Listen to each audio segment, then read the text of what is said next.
아버지의 장례식 날, 웬 낯선 여자가 아이 손을 잡고 나타났습니다. 그 여자는 아이와 함께 조용히 국화꽃을 영정 앞에 놓고 묵례를 하고는 갑자기 주저앉더니 엉엉 소리를 내며 울었습니다. 저와 어머니는 누구지? 친척분들 중에 이런 분이 계셨나? 많이 친하게 지내던 분이었나? 이런 생각을 하며 한참을 쳐다보고 있었습니다. 그 여자는 한참을 그렇게 울고는 일어나더니 저와 엄마 앞으로 와서 인사를 하고는 아이를 쳐다보며 말했습니다. 이 아이는 고인의 딸입니다. 제 인생은 그 순간부터 무너졌습니다. 완벽하다고 믿었던 우리 가족의 진실이 아버지의 죽음과 함께 폭로되기 시작했습니다. 아버지는 퇴근 후에는 늘 가족과 시간을 보내는 분이셨고 휴일이면 가족 여행도 빠짐없이 다녔습니다. 적어도 저는 그렇게 믿었습니다. 아버지의 손길은 따뜻했고 매년 생일마다 정성스럽게 써준 손편지는 아직도 서랍 안에 모셔두고 있을 정도로 저에게는 완벽한 아버지였습니다. 그러다 어느 날 아버지가 급성 심근경색으로 갑작스럽게 세상을 떠났습니다. 퇴근 후 집에 돌아오시다 길에서 쓰러지셨고 병원으로 옮겨졌지만 이미 늦은 상태였습니다. 이별을 준비할 시간조차 없었습니다. 저는 정신을 놓은 채 장례를 준비했고 어머니는 굳은 표정으로 아버지의 영정만 바라보고 있었습니다.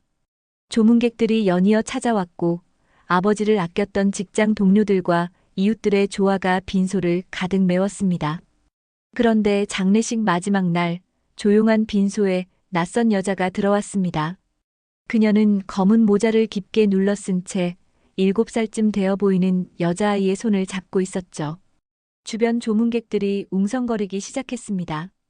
그녀는 자연스럽게 향을 피우고 아버지의 영정 앞에서 절을 올린 뒤 조용히 말했습니다.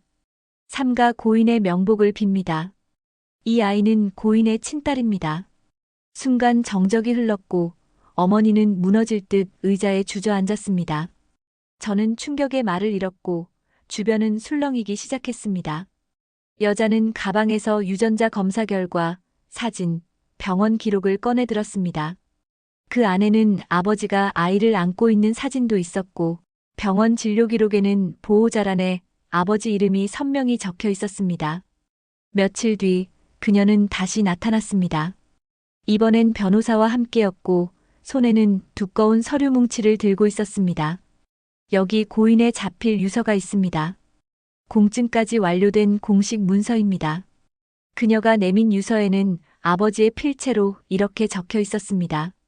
나는 내 딸 서연을 누구보다 사랑하지만 또 다른 피부치인 이 아이에게도 책임을 느낀다. 내가 이 세상을 떠난 뒤 이 아이가 큰 고통 없이 살아가길 바란다. 그러므로 내 재산의 50%를 이 아이에게 상속한다. 그 유서엔 공증 도장이 찍혀 있었고 정식 공증인 서명이 들어 있었습니다. 그녀는 당당하게 말했습니다. 이건 고인의 의지였습니다.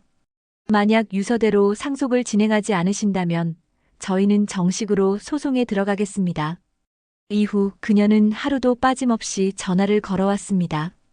번호를 바꾸면 바꾼 대로 또 알아냈고 회사에도 전화를 걸어 상속을 방해당하고 있다고 항의했습니다.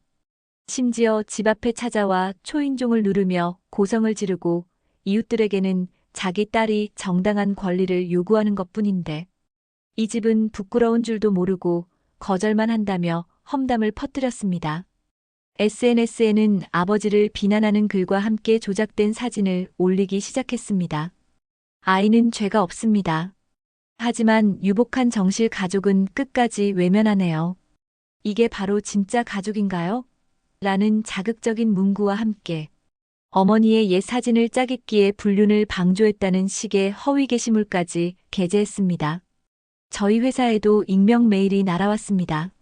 메일 제목은 당신 회사엔 이런 직원이 있습니다였고 내용에는 제가 무책임한 정실 가족이라는 취지의 비방이 담겨 있었어요. 상사의 부름을 받고 회의실에 들어갔을 때 제 손은 땀으로 젖어 있었습니다. 결국 어머니는 끝내 병원에 입원하셨고 저는 더 이상 참지 못하고 변호사를 선임해 정식 대응을 시작했습니다. 그녀는 우리가 법적 절차를 밟기 시작하자 더 자극적인 방식으로 나오기 시작했습니다.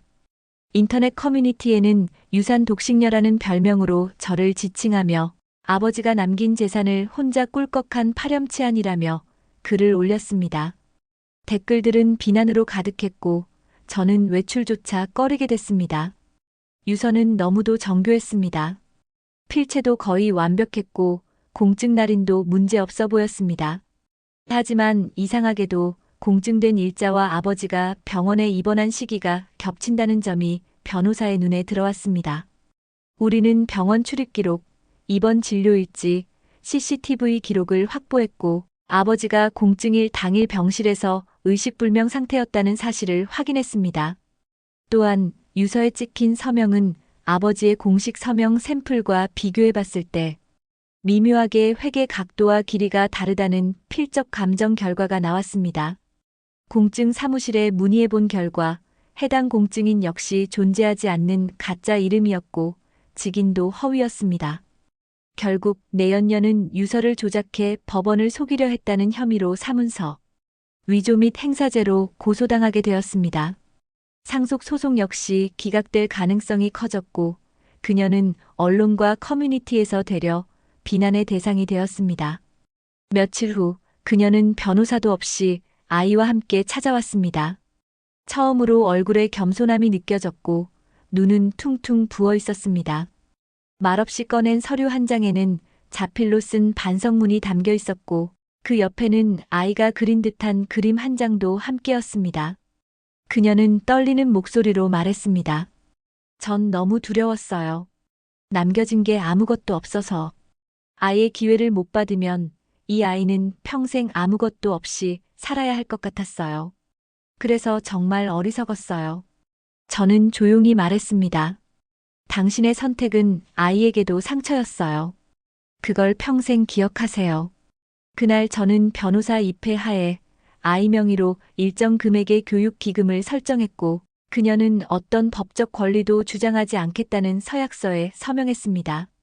그녀는 조용히 아이의 손을 잡고 떠났고 저는 멍하니 그 뒷모습을 바라봤습니다. 그리고 몇 달 후 손편지 하나가 도착했습니다. 색연필로 꾹꾹 눌러 쓴 글씨로 이렇게 적혀 있었습니다. 서연 이모, 나 공부 열심히 하고 있어요. 나중에 멋진 사람 될게요. 고마워요. 그 편지를 서랍에 넣으며 저는 속삭였습니다. 아빠, 당신이 하지 못한 책임 제가 했습니다. 유산은 돈 이상의 의미를 가질 때가 있습니다. 누군가에겐 치유가, 누군가에겐 분노가 되기도 하죠. 이번 사연처럼 이기심과 거짓 속에서도 누군가는 용서와 따뜻함을 선택할 수 있습니다. 여러분의 생각은 어떠신가요? 댓글로 남겨주세요. 구독과 좋아요, 알림 설정 부탁드리며 다음 영상에서 뵙겠습니다.